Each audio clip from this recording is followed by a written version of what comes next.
Começando mais uma análise interessante e relevante aqui no canal, e hoje eu quero trazer para vocês o que está por trás do avião de transporte militar da Rússia, um cargueiro militar, que foi abatido em plena fronteira próxima com a Ucrânia, e os possíveis sistemas de abate que podem ter sido utilizados contra o avião em pleno ar. Então, trata-se de uma situação grave que ocorreu recentemente na Rússia e que está dando muita discussão em todas as redes sociais, nas mídias e também nas teorias por trás deste incidente. E antes eu quero pedir a vocês que se inscrevam aqui no canal para ajudar cada vez mais o canal se alavancar. Peço também que ativem as notificações para não perder nenhum vídeo do canal e, se possível, curta o vídeo, compartilhe para que possamos ganhar ainda mais relevância na comunidade geopolítica. E, como vocês já sabem, temos o nosso site, a nossa loja do Área Militar. Temos mais de 70 itens exclusivos aqui para vocês, como camisetas. Também temos aqui canecas, como olha que legal essa caneca dos motores Raptor. Temos os brasões e forças de operações especiais da Ucrânia. Temos do A-29 Super Tucano. Temos também da Rússia. Temos caneca do canal e muito mais. São mais de 70 itens exclusivos aqui no site, com excelente qualidade e o melhor, com um preço realmente muito justo e que cabe no seu bolso. Então acesse umapenca.com/área militar. E eu quero agradecer imensamente, mandar um abraço a todos os membros ativos do Clube dos Canais do Área Militar, que doam todos os meses um pequeno valor. Quero agradecer ao Brasil Soberano, Marden Goldman, Renner 27, Antônio Cruz, Rodrigo Castro e Adenilson Correia. Muito obrigado pela participação de todos vocês que ajudem muito o canal.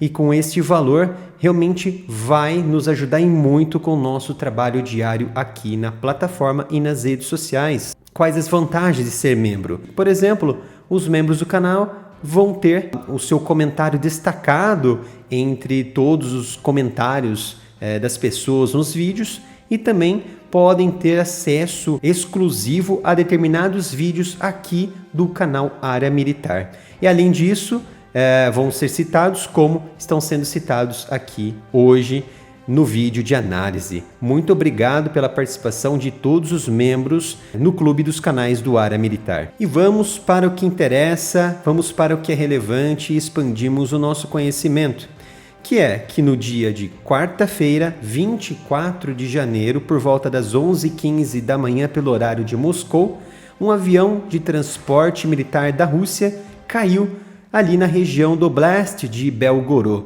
bem do lado da Ucrânia, alguns quilômetros ali da fronteira mais próxima com a Ucrânia, de forma inesperada.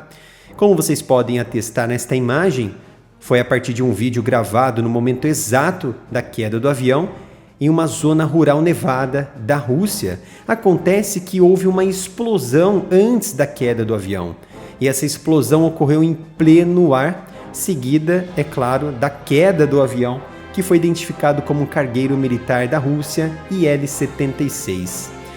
Segundo informes posteriores do Ministério da Defesa da Rússia, dentro da aeronave havia 74 pessoas. 65, segundo a Rússia, eram prisioneiros de guerra ucranianos que estavam passando por um processo de troca de prisioneiros com a Ucrânia, e também mais 9 integrantes, 9 tripulantes ali, entre eles militares russos, e o desfecho foi realmente uma catástrofe, uma tragédia. Nenhum sobreviveu a este grave acidente. Então as autoridades ucranianas não confirmaram, também não negaram imediatamente essas alegações da Rússia sobre o acidente, que teve como responsabilidade a própria Ucrânia na região de Belgorod, e que a própria Ucrânia, Kiev, estaria investigando este fato.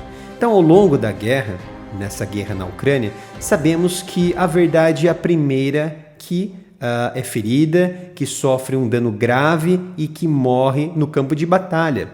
Tanto por parte da Rússia quanto por parte da Ucrânia, as guerras de informações elas são colocadas como ferramentas de manobra para ganhar vantagens no terreno, no campo de conflito e até mesmo entre aqueles articuladores e financiadores da guerra, entre eles o Ocidente e os aliados da Rússia, por exemplo. E a Rússia, nesse caso, chamou este incidente de um ato terrorista protocolado e de responsabilidade da Ucrânia. Foi uma acusação extremamente grave em que a Ucrânia, ela até agora, nesse momento, não reportou, não distribuiu nenhum relatório sobre essa situação. Por quê?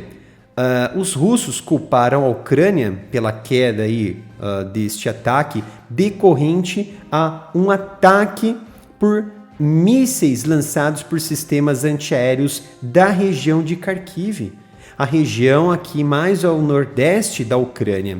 De acordo com esses últimos relatórios que foram levantados por fontes russas, inclusive essas fontes russas dentro do Ministério da Defesa, que reportaram diretamente às mídias locais ali, a Euroásia, da região da Euroásia, falaram que radares russos identificaram, que estavam estacionados na região de Belgorod, identificaram e detectaram ao menos 2 mísseis terra-ar lançados a partir da Ucrânia. E outros relatórios já detectam que houve 3 mísseis que foram disparados em relação a essa ida da região de Kharkiv para a região de Belgorod. Então o avião ele teria caído perto da cidade de Iblanovo, na região de Belgorod, que dá menos de 50 quilômetros da fronteira mais próxima com a Ucrânia, na região de Kharkiv, Oblast de Kharkiv. Então, de acordo com o apurado, que eu apurei, este avião russo, ele fez uma trajetória realmente bem extensa ao longo dos dias, ao longo das semanas, principalmente na região da África, passando ali na região do Egito, e foi nas imediações do Oriente Médio antes de desaparecer no Oblast da Rússia, em Belgorod. Então acredita-se que o IL-76 ele tenha saído do Egito, sentido Arábia Saudita, na região do Golfo Pérsico, pelo Mar Vermelho até a região do Golfo Pérsico, e passou ali da Arábia Saudita e adentrou no território, no espaço aéreo do Irã, que segundo alguns informantes relatam que essa trajetória na região do Irã foi mais para um abastecimento do que para abastecimento de combustível, do que abastecimento de armamentos, como os ucranianos, algumas fontes na Ucrânia estão alegando que esse avião estava na região do Irã buscando equipamentos para uso na guerra em curso na Ucrânia. Então, fontes anônimas realmente destacam, fontes anônimas dentro das Forças Armadas da Ucrânia, atestam que o Il-76 da Rússia carregava mísseis antiaéreos do tipo S-300. Então, eu fico realmente nesta dúvida se havia realmente esta possibilidade, mas quando identificamos que um avião como este, que pode carregar mais de 120 pessoas a bordo e tinha apenas tinha apenas ali 75, 74 pessoas, pode ser que houve ali uma modificação no interior dessa aeronave e que poderia estar carregando realmente sistemas antiaéreos que poderiam ser utilizados também como sistemas ofensivos. É uma possibilidade que não pode ser descartada, sim. Então a alegação de que a Ucrânia quem abateu o avião a princípio não fez muito sentido para alguns analistas do Ocidente e analisando de forma realmente mais abrangente de tudo isso. Por quê? Kiev estaria realmente ciente de que haveria ali um translado ou um intercâmbio, ou melhor, uma troca de prisioneiros de guerra da Rússia e da Ucrânia. Inclusive, haveria um outro avião militar, um cargueiro militar, fazendo o mesmo trajeto, porém com ao menos 80 prisioneiros. No entanto, este avião ele conseguiu escapar dessa trajetória, desse suposto ataque também antiaéreo, porque o IL-76 que estava à frente foi o escudo, de alguma forma foi o escudo primário dos mísseis disparados pela Ucrânia, segundo o que atestam os relatórios da Rússia. Tá? Então, inclusive, o porta-voz da inteligência militar ucraniana, Endryuzov, ele até destacou que a troca realmente de prisioneiros iria acontecer na quarta-feira, tá?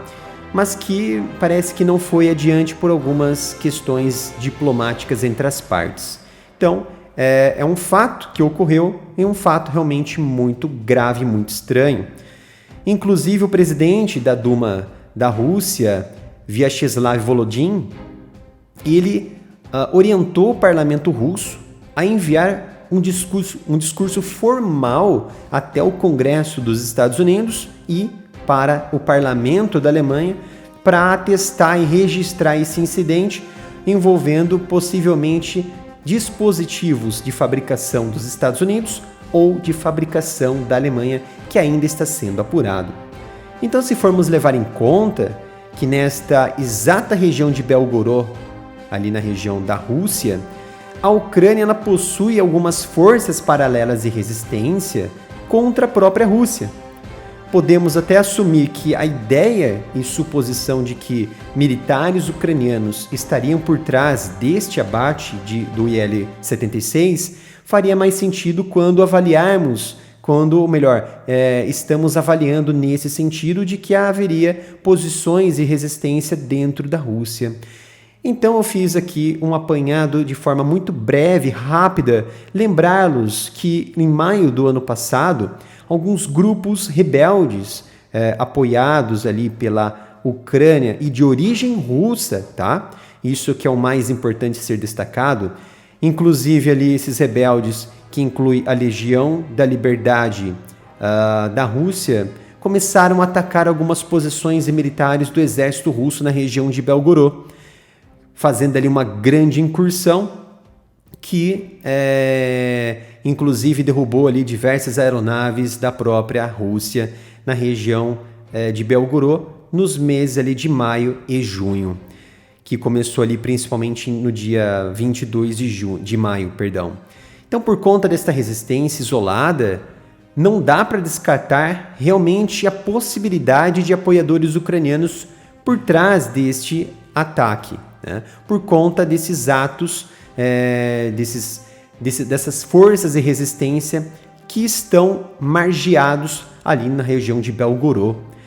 Mas esse avião, que ele tinha um caminho de Belgorod, vindo do campo aéreo de Chikalovsk, na região também de Moscou, ao redor ali da capital russa, haveria essa possibilidade de troca de prisioneiros de guerra que estavam realmente programado para ocorrer ali na região da passagem de Kolotilovka. Essa região de Kolotilovka, ela já estaria sendo preparada para esta ocasião em que já houve algumas trocas de prisioneiros no passado.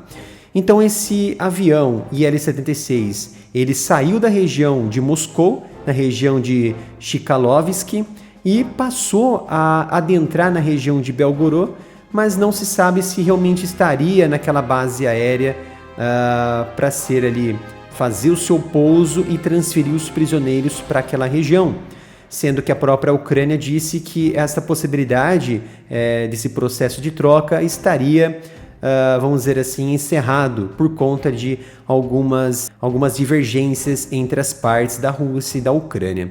Então, tirando essa possibilidade de apoiadores ucranianos ali em Belgorod, que terem sido os autores do lançamento de artefatos antiaéreos e que destruiu essa aeronave, os relatórios que foram divulgados pela Rússia dizendo que os ataques, os mísseis foram disparados do oblast de Kharkiv. Então é importante destacar que o avião ele foi abatido, sim, com base nas últimas fotos divulgadas da estrutura da fuselagem, que mostrou ali diversas perfurações, estilhaços, possivelmente por mísseis, tá? Então não há como descartar que ele não foi abatido, porque as próprias imagens, as próprias fotografias previamente já emitidas pelos russos já demonstram que ele foi abatido. Então, vou analisar aqui de forma muito específica que as possibilidades quais os sistemas que poderiam ter sido utilizados para abater esse avião, tá? Sabemos que podemos até cogitar que a Ucrânia ela possui em mãos, neste momento, e possivelmente implantados em Kharkiv. É claro que podemos deixar bem claro aqui que não há qualquer possibilidade, qualquer relatório que confirme o posicionamento concreto de alguns artefatos antiaéreos, por exemplo, Patriot e Iris-T na região de Kharkiv ou muito menos em Kiev, tá? Vamos deixar bem claro isso, por conta de questões de segurança da própria Ucrânia. Então não dá para saber se realmente existem equipamentos desse tipo dentro de Kharkiv ou até mesmo dentro de Kiev. Não há uma posição, uma geografia exata desses sistemas na região. Mas vamos colocar aqui em cena dois tipos de sistemas, o Iris-T e o Patriot. Nesta imagem que eu fiz bem detalhada, temos aqui Kiev, temos aqui Kharkiv, toda essa fronteira aqui demarcada em vermelho, vocês observam, é do interior à Ucrânia, temos a Bielorrússia mais ao norte e a Rússia mais ao nordeste da Ucrânia. Observem que a distância de Kiev até região de Belgorod, ou melhor, de Iblonovo, onde o avião, o Il-76, foi abatido, tem ao menos 465 quilômetros de distância, tá?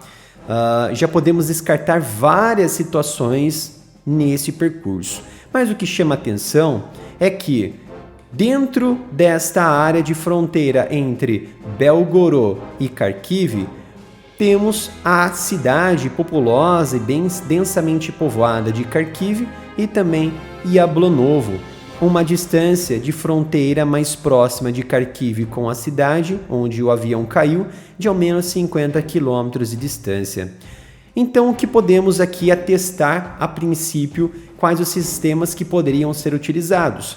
Vamos falar do Iris-T SLM, ou seja, um sistema de fabricação alemã que envolve mísseis que engajam a distâncias superiores ali de 40 quilômetros de distância. Então, se formos ali a tentarmos para o extremo limite de fronteira de Kharkiv com Belgorod, mesmo nos extremos limites, utilizando o Iris-T do tipo SLM de até 40 km e 12 km, 40 km de distância até 12 km de altitude, não vai ser possível que a Ucrânia tenha atingido o avião na região de Yablonovo por conta da distância efetiva do míssil que se encontra neste raio de 40 km de circunferência de perímetro. Então seria impossível o Iris-T do tipo SLM atingir o avião Il-76. Mas e o Iris-T SLS?